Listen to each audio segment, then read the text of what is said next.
Look, if by now you don't know what the Dead Man's Tale is, I don't know what to say to you. It's a scout rifle.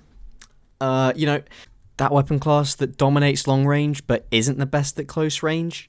Yeah, Dead Man's Tale doesn't follow those rules. It's kinda hot right now, and as I've been seeing complaint tweets pile up, I thought it'd be good to check it out in a video. Welcome to the video for today, guys. Are you ready for an eye test? What's the first thing you notice on the screen? Anything sticking out like a sore thumb? Anything strange looking or out of the ordinary? Anything kinda sus? Okay, that'll be the first and last Among Us reference on this channel. Man, I hate that game! Anyway, I forgot that we're all gamers and our eyes have been knackered from staring at monitors for too long, so I'll just point it out to you. This scout rifle fires at 120 rounds per minute.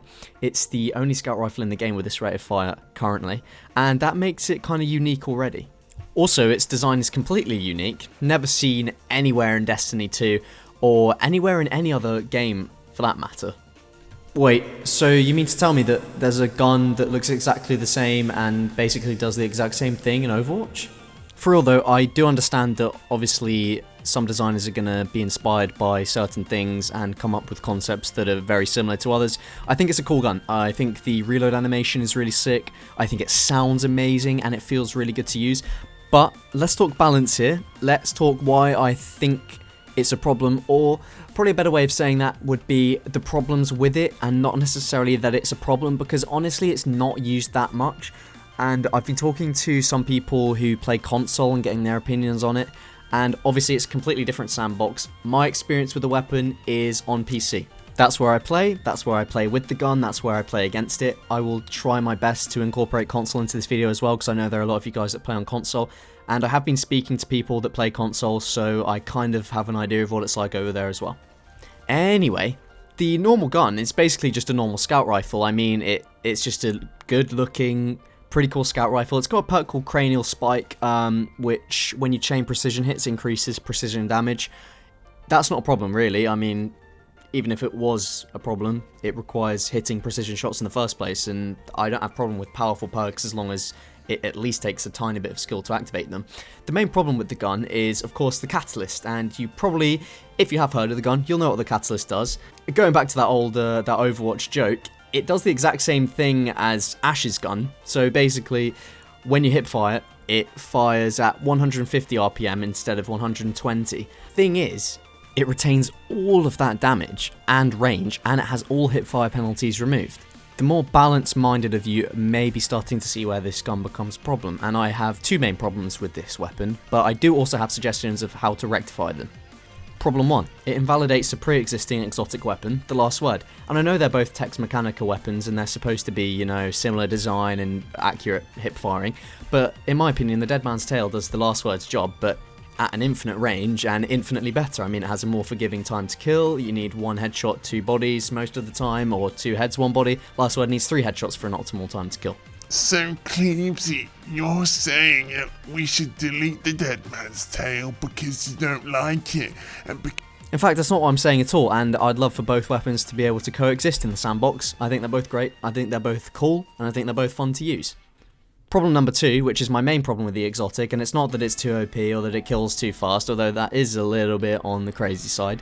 It's that the catalyst makes it so ADSing is pretty much irrelevant. I think the gun will be better served having the 2 firing modes being equally as good as each other and used in different situations. I think that would make the gun have a bit more depth. Currently, the best way to fire the weapon in every situation is to hipfire it, and ADSing will just provide you with a slower kill. Hip firing is just better, right? It's just better in every way, in every situation. And I think hip firing should be better at close range, but I think it should be worse at long range. Once again, the gun would be better served having each firing mode used in specific situations, and it would give the gun a lot more depth. Alright, Mr. PvP God, you've told us what's wrong with the weapon, but how do we fix it? Bet you don't have any suggestions for that. I'm glad you asked, because it's really a simple fix and would not take any crazy amount of developing to get done. All you have to do is reduce the damage of the gun when it's hip-fired.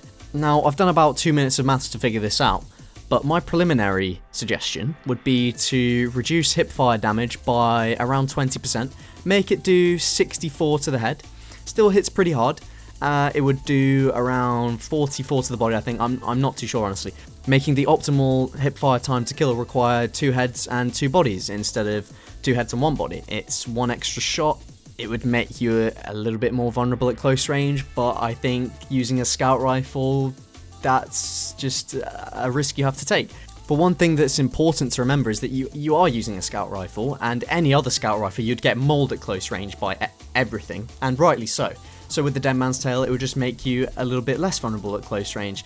And also, if you look at Overwatch gameplay, which I know, look, we're playing Destiny 2, right? But what a lot of Overwatch players do is they will engage with ADS because obviously it's high damage, it's a lot more optimal. But say a target's trying to disengage, they will shoot a couple hipfire bullets because they would not have otherwise had time to wait for the gun to chamber another bullet. They have to hipfire, and I think that just makes the gun a lot more cool. You know, it makes it require a slightly different play style.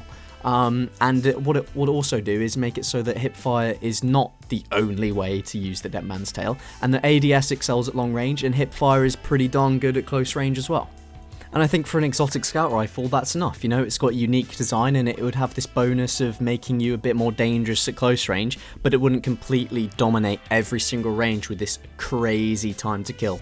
One last thing that I do want to add quickly is that while I was doing my investigations for this video, I did speak with some people on Twitter who play console, and some of them said that the hipfire doesn't really work very well on console, so these nerfs I'm suggesting would completely massacre it on console, and that's obviously not something I want to do.